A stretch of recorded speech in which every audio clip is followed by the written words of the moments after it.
À toi, Seigneur. En ce temps-là, Jésus entra dans un village. Une femme nommée Marthe le reçut. Elle avait une sœur appelée Marie, qui s'étant assise aux pieds du Seigneur, écoutait sa parole. Quant à Marthe, elle était accaparée par les multiples occupations du service. Elle intervint et dit : « Seigneur, cela ne te fait rien que ma sœur m'ait laissé faire seule le service.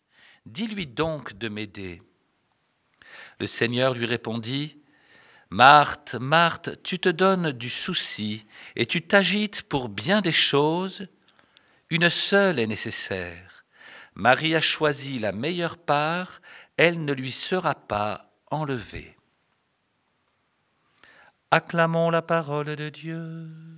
Louange à toi, Seigneur Jésus.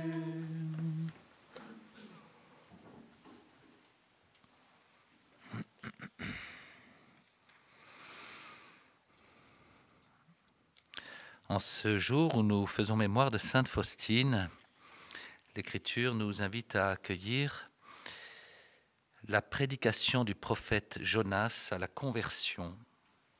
Et évidemment, ce jour de remise du rapport de la SIAZ, qui est accablant et qui nous révèle ce qui a accablé tant de vies, tant d'innocents, des enfants, toutes ces personnes qui portent dans leur vie, dans leur chair, dans leur psychologie, depuis des années, ces souffrances.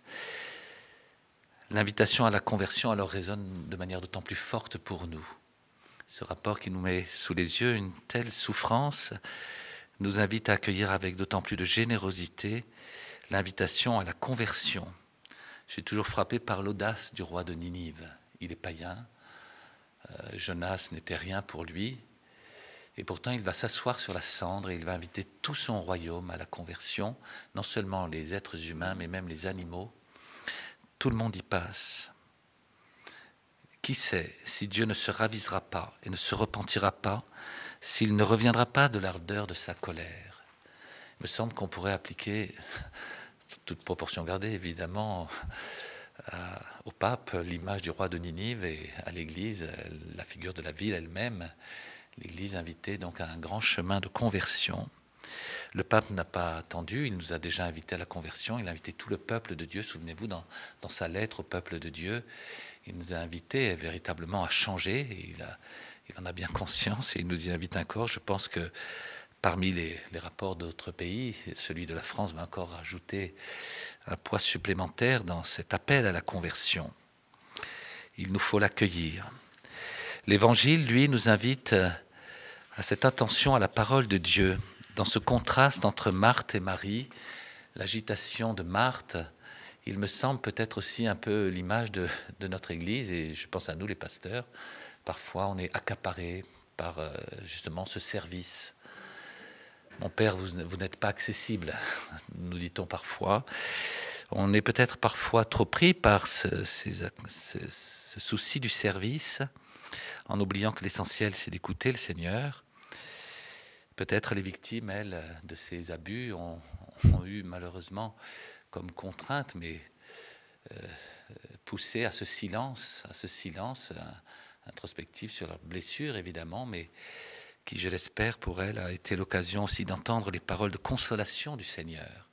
Peut-être ont-elles été comme Marie au pied du Seigneur, face à une Marthe qui s'agite, celles qui ont pu peut-être entendre les paroles de consolation du Seigneur, et c'est ce que nous demandons, mais elles ont aussi besoin de nos paroles de conversion, de nos paroles de pardon, de demande de pardon, en tout ce qu'on a pu être complice d'une manière ou d'une autre dans cette structure qui a été déviante. Prions pour elles, on célébrera le sacrifice eucharistique à l'instant pour toutes ces personnes blessées. Le chiffre est impressionnant, hein. Il est une estimation, mais il est vraiment très impressionnant. Et donc nous célébrerons ce sacrifice unique qui a racheté tous les péchés du monde et qui est la source de consolation pour tous, évidemment en particulier pour ceux qui ont subi ces violences. Contemplons Jésus dans le sacrifice eucharistique qui est le sacrifice de la croix, l'unique sacrifice de la croix qui s'actualise pour nous. il s'actualise justement en nous présentant Jésus crucifié. Ce que vous avez fait au plus petit d'entre les miens, c'est à moi que vous l'avez fait. Jésus le disait pour le bien qu'on lui faisait. Il peut le dire aussi malheureusement pour le mal qu'on lui a fait dans les enfants, dans les petits. Que le Seigneur nous donne d'être proche de lui comme Marie, proche de la croix de Jésus, qu'il nous donne d'être proche de lui dans ces petits qui ont souffert, dans ces petits qui ont été violentés et blessés. Que la force de son sacrifice nous garde aussi dans l'espérance. Le mystère de la croix est un mystère d'espérance, étonnamment.